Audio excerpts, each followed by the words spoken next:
जय श्री कृष्णा मित्रों, आप सभी से निवेदन है कि आप मेरे इस चैनल श्री जी एस्ट्रोलॉजी को सब्सक्राइब करें, लाइक करें, शेयर करें और कमेंट अवश्य करें, क्योंकि आपके कमेंट हमारे लिए महत्वपूर्ण होते हैं और आप कमेंट करेंगे तो हमें भी आगे बढ़ने की प्रेरणा प्राप्त होती है। आज हम बात करेंगे मित्रों नीच भंग राजयोग की, कि कुंडली में नीच भंग राजयोग कैसे होता है। मित्रों, नीच का जो ग्रह होता है उसकी प्रकृति उदासीन हो जाती है और वह अपना प्रभाव अच्छा देने की बजाय उदासीन प्रकृति के रूप में प्रभाव देना शुरू कर देता है। लेकिन मित्रों, यदि वह ग्रह नीच का स्थित है और उसका नीच भंग हो रहा हो तो वह नीच भंग राजयोग बन जाता है। और यदि वह नीच भंग राजयोग बन जाता है तो फिर वह ग्रह अपनी उदासीन प्रकृति से निकलकर श्रेष्ठ फल देने शुरू करता है। हालांकि पहले थोड़ी संघर्ष की स्थिति बनती है, लेकिन बाद में वह श्रेष्ठ फल देना शुरू करता है। और मित्रों, नीच के ग्रह का हम उसका अच्छा लाभ ले सकते हैं।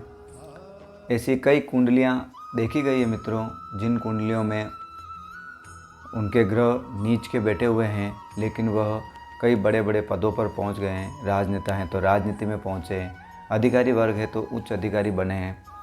तो वो उसका परिणाम ये था मित्रों कि वह नीच भंग था। नीच भंग होने से राजयोग बन गया और राजयोग बनने के बाद वह अपनी उदासीन प्रकृति से निकलकर अच्छा फल देना शुरू कर देते हैं, श्रेष्ठ फल देना शुरू कर देते हैं। तो आइए मित्रों, हम जानते हैं नीच भंग राजयोग के बारे में, कि नीच भंग राजयोग किस किस कंडीशन पर बनता है। तो मित्रों, हम लेंगे, यहाँ पर मैंने एक कुंडली ली है मित्रों। इस कुंडली के आधार पर मैं आपको समझाऊंगा कि नीच भंग राजयोग किस किस कंडीशन पर बनता है। मित्रों, पहली कंडीशन यह बनती है कि जो भी ग्रह नीच का है वह यदि पराक्रम भाव में, षष्ठम भाव में, अष्टम भाव में और द्वादश भाव में स्थित है तो उसका स्वतः ही नीच भंग हो जाएगा। यानी कि वहाँ पर स्थित होने से उसका नीच भंग राजयोग बन जाएगा। यह पहला सूत्र है नीच भंग राजयोग का। दूसरा सूत्र है मित्रों कि जो भी ग्रह नीच का है उस ग्रह का राशिपति, जैसे यहाँ पर बुध नीच के हैं और यहाँ जिस राशि में यहाँ नीच के बैठे हैं उस राशि के राशिपति कौन है? गुरु है। यदि वह केंद्र में कहीं भी स्थित होंगे तो वह बुध का नीच भंग कहलाएगा। एक बार वापस समझ लीजिए मित्रों कि जो भी राशि का स्वामी है और वह, जैसे बुध यहाँ पर मीन राशि में नीच के हो रहे हैं, इसके मीन राशि के राशि स्वामी गुरु होते हैं। यदि वह केंद्र में कहीं पर भी स्थित हो तो वह बुध का यहाँ पर नीच भंग हो जाएगा। अगला सूत्र लेते हैं मित्रों हम, और अगले सूत्र में यह है मित्रों कि जो ग्रह नीच का है उस राशि का राशिपति उस भाव पर अपनी दृष्टि डाल रहा है तो भी नीच भंग हो जाता है। जैसे यहाँ पर बुध नीच के होते हैं और यदि यहाँ पर गुरु की दृष्टि पड़ जाए तो भी यह नीच भंग राजयोग बनेगा। जैसे उदाहरण के लिए हम समझते हैं कि यदि गुरु यहाँ स्थित है तो यहाँ से गुरु की पांचवी दृष्टि बुध पर पड़ रही है, 1 2 3 4 5, तो यहाँ पर बुध का नीच भंग राजयोग बन जाएगा।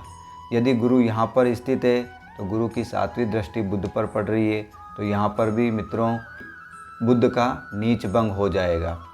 इसी तरीके से मित्रों, यदि गुरु यहाँ पर स्थित है और यहाँ से गुरु की 9वीं दृष्टि बुध पर पड़ रही है तो भी बुध का नीच भंग राजयोग बन जाएगा।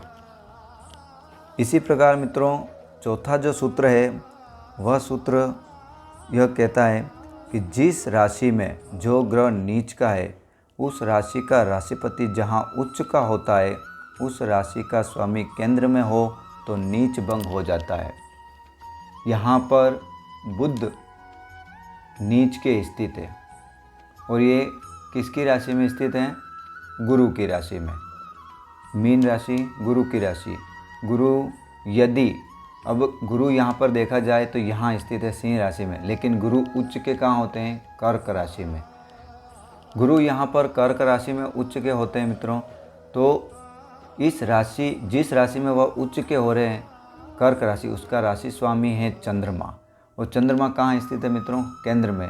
तो चंद्रमा केंद्र में स्थित होने के कारण यहाँ पर भी नीच भंग कहलाएगा बुध का। एक बार वापस समझाता हूँ मित्रों। बुध मीन राशि में स्थित है, यहाँ नीच के होते हैं, और बुध इस राशि में नीच के होते हैं, उसके राशि स्वामी गुरु हैं, और गुरु उच्च के होते हैं कर्क राशि में, और कर्क राशि के राशिपति जो होते हैं वह चंद्रमा हैं, और वह केंद्र में स्थित है। तो ये केंद्र में स्थित है, तो यहाँ पर भी बुध का नीच भंग राजयोग बनता है।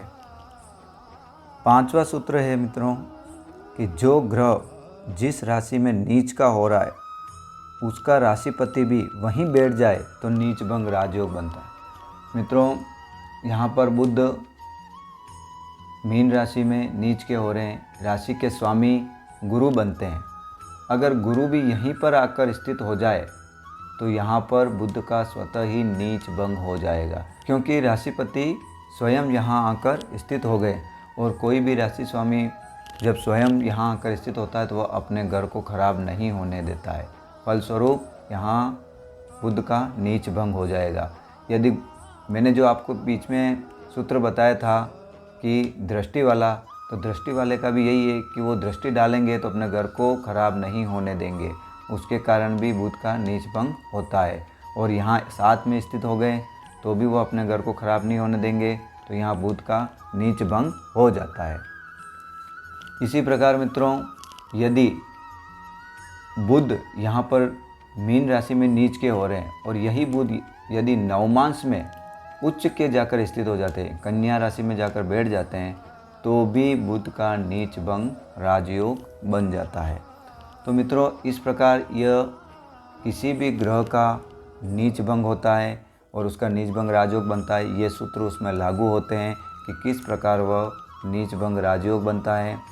तो आप जब भी देखें या अपनी कुंडली खोलकर देखें कि आपकी कुंडली में अगर कोई ग्रह नीच का है तो कहीं उसका नीच भंग राजयोग तो नहीं बन रहा है। इस चीज़ को आप अपनी कुंडली खोलकर देख सकते हैं मित्रों। धन्यवाद मित्रों।